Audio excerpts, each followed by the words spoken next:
What's going on, ladies and gentlemen? Welcome back to the Fringe. I can't believe I actually get to report on something good for once. Usually, it's Alberta separation, which is good, or Mark Carney and the economy, or what's happening in Canadian politics. This is political, but it's also good news. In fact, I didn't see this coming anytime soon. Now, I've often said that when you follow the mainstream, even though you don't want to get your news from them, your sources from them, one thing you can always count on is that insiders have their ears to the track, that they find out things before we know them through people that they have close contact with of power. Often, and you can always cite back to the Canadian election, there was rumor all the time going around there's going to be an election in the fall. No, it's not going to happen. And those, rumors kind of fizzled out. But then as the rumors became strong, rumor was Justin Trudeau was going to call the election. Rumor was Justin Trudeau was going to step down. Rumor was Mark Carney was stepping in. Anytime the mainstream shill prostitutes start to pick up on certain trends, you can always tell that something isn't sitting right in La La Land and that things are having a shift. A new shift is happening around Canada and the United States, and it's one that we need to talk about today. I'm going to start with a post about The View. I know nobody gives a damn about The View. I certainly don't, but it's important because there's a shift going on in culture right now.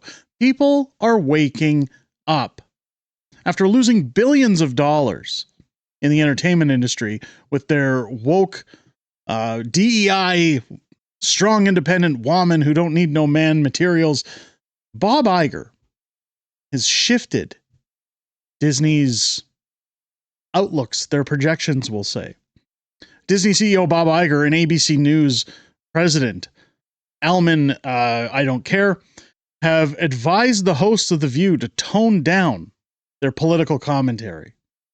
Executives suggested the daytime talk show adopt a more balanced format with increased celebrity and lifestyle content. So this is coming after just a couple months of Donald Trump. Now, first off, I will never entertain or watch The View. I have no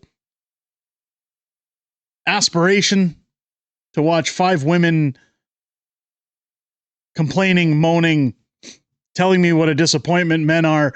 I always said, if I want to hear what a disappointment I am, I'll go to my parents' house for dinner. This is not entertainment. I know guys like Clinton Jaws and whatnot follow The View, but what this is a signal of things changing. When you look at Marvel, when you look at Disney, when you look at the content you consume, when you look at Amazon dropping failures of shows. Now, we're not talking entertainment today. This is getting into politics. Stick with me. This is a sign things are changing. The demographics are changing. Go woke, go broke. You're seeing it in Canada. Reflective in Canada. I want to highlight an article from the good old shill prostitutes over at CTV. No woke employees, writes Quebec City Bar in a job ad. Well, now they've had enough. Everybody's finished with this. Even though most of the country wanted a change in government, and a small pocket that typically resides in this area votes for DEI hires, votes for wokeness, votes for the same old liberal government that's going to bend them over and take from them. They're now saying no woke employees. Let's cover this, and then I got another one to show you guys. Eyebrows are being raised after a Quebec City bar published a controversial job ad on social media stating it was looking for a barmaid who was not woke, pro-liberal, or pro-CAQ, or in favor of the health measures in place during the pandemic. That's pretty to the point.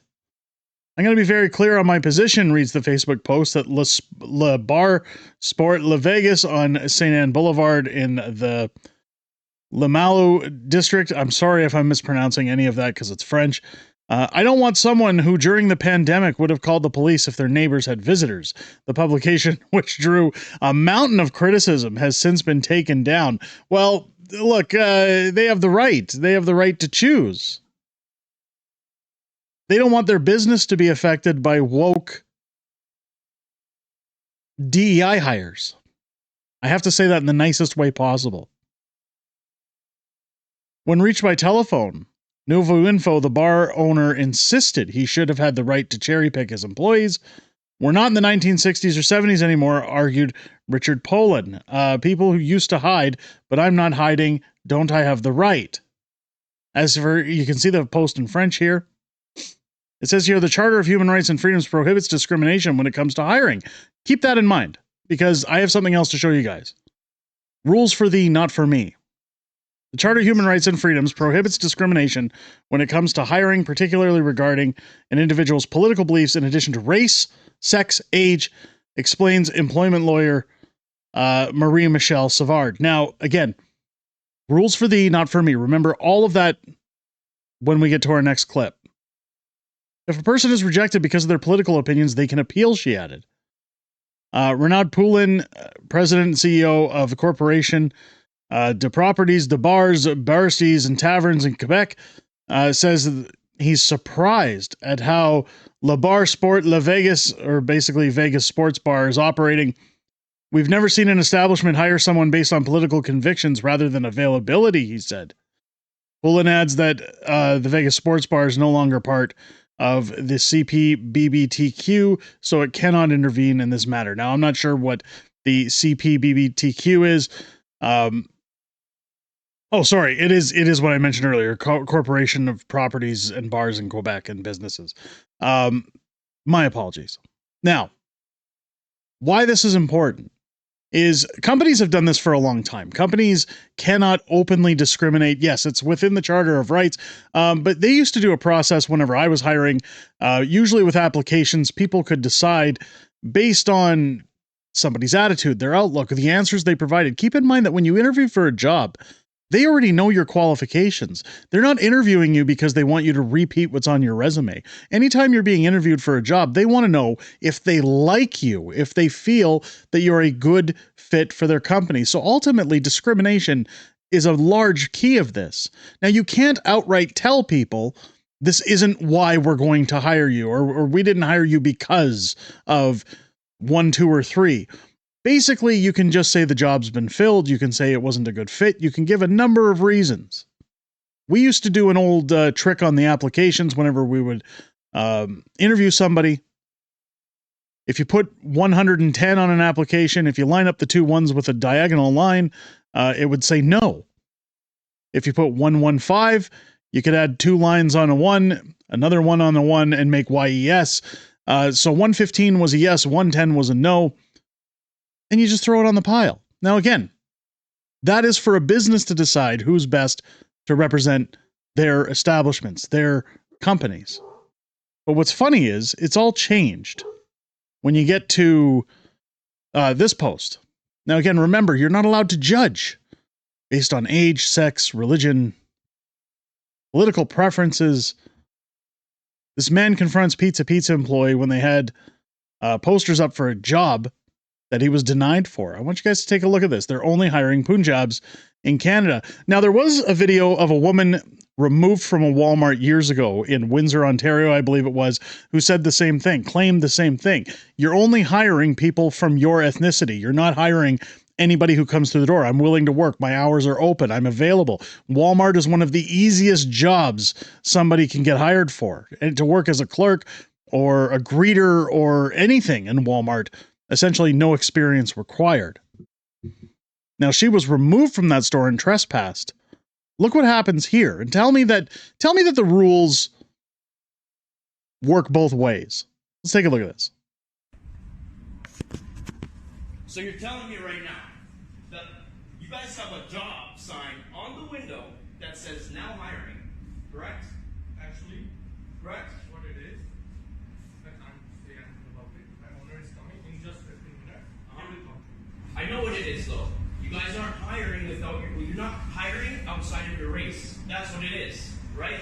She told me that the job's been taken. You told me that there's already a guy here. And now you're saying to me, sir, that, oh, I can't say anything. You have to wait till my boss comes. That's what's going on. So I want you people to see today that I'm being refused in Canada a job from West Indians.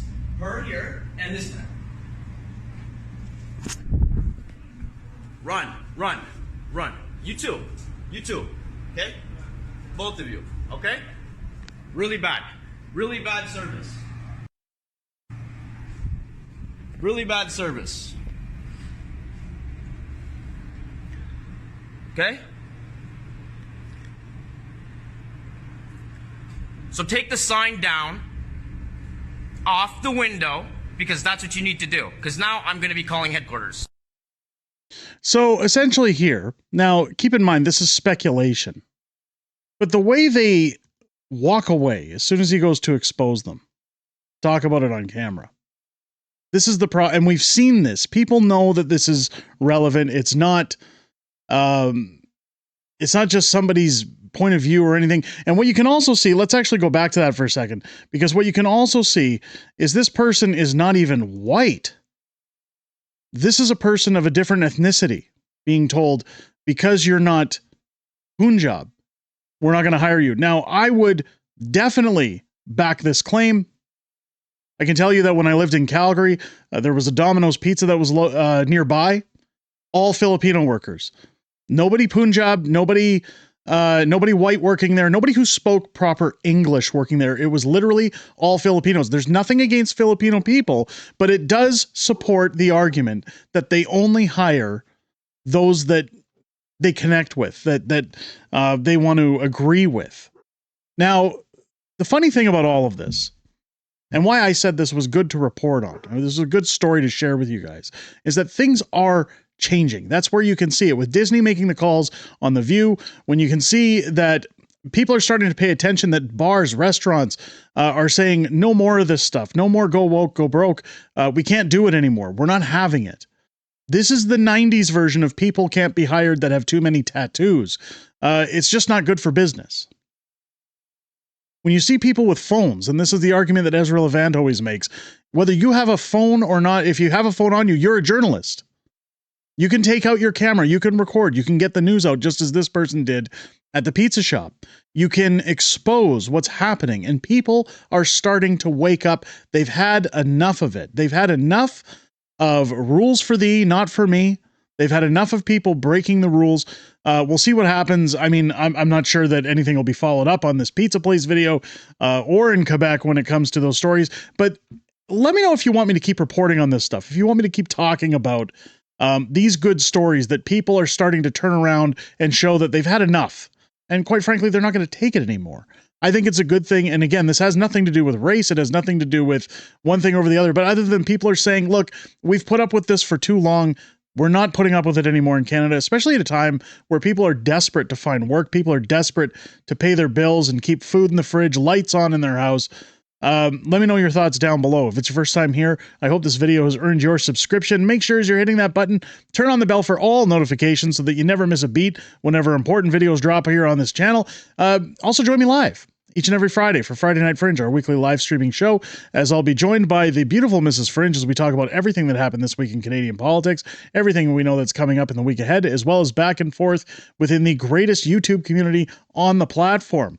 I always look forward to discussing everything and hearing what you guys have to say outside of making these videos each and every Friday, but I most importantly look forward to hearing what you have to say this Friday night, starting at 6 p.m. Pacific, 8 p.m. Central here on the channel. With that said, ladies and gentlemen, I hope you enjoyed this video. I hope you have a great rest of your day. I'll catch you on the next one.